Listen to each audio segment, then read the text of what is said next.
হারুন ও আরাফাতকে নিয়ে আসছে 2 সিনেমা। অভিনয় হিরো আলম। ঢাকা মেট্রোপলিটন পুলিশের গোয়েন্দা শাখার ডিবি সাবেক প্রধান হারুন অর রশিদকে নিয়ে এবার সিনেমা হতে চলেছে।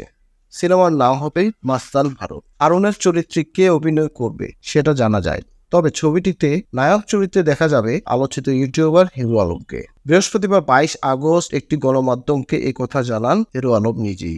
ছবিটি পরিচালনা করবেন ইভান ওরলি।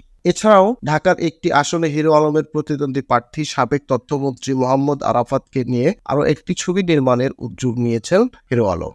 ছবিটির নাম আরাফাতের 4 বউ। এই ছবিতেও নায়ক হিসেবে অভিনয় করবেন হিরো আলম। এটি পরিচালনা করবেন শাওন আশরাফ। হিরো আলম বলেন, আমরা এরই মধ্যে ছবি দুটি নির্মাণের উদ্যোগ নিয়েছি। ছবি দুটি প্রযোজনা করবেন জেনিফার চৌধুরী। এর মধ্যে মাস্তান হারুন ছবিটি পুরোপুরি অ্যাকশন সিনেমা। এখানে সবাই ডিবি হারুনের অত্যাচার জুলুমের বিষয়ে জানতে পারবেন। তিনি জানান, সবকিছু ঠিক থাকলে আগামী মাস থেকে সিনেমা দুটির শুটিং শুরু করবেন তারা। প্রিয় দর্শক, এই ছিল এখনকার প্রতিবেদন। নিত্য নতুন সংবাদ পেতে আমাদের চ্যানেলটি সাবস্ক্রাইব করুন এবং ফেসবুক পেজ ফলো দিয়ে রাখুন। বিনোদন ডেস্ক, বিই নিউজ, ঢাকা।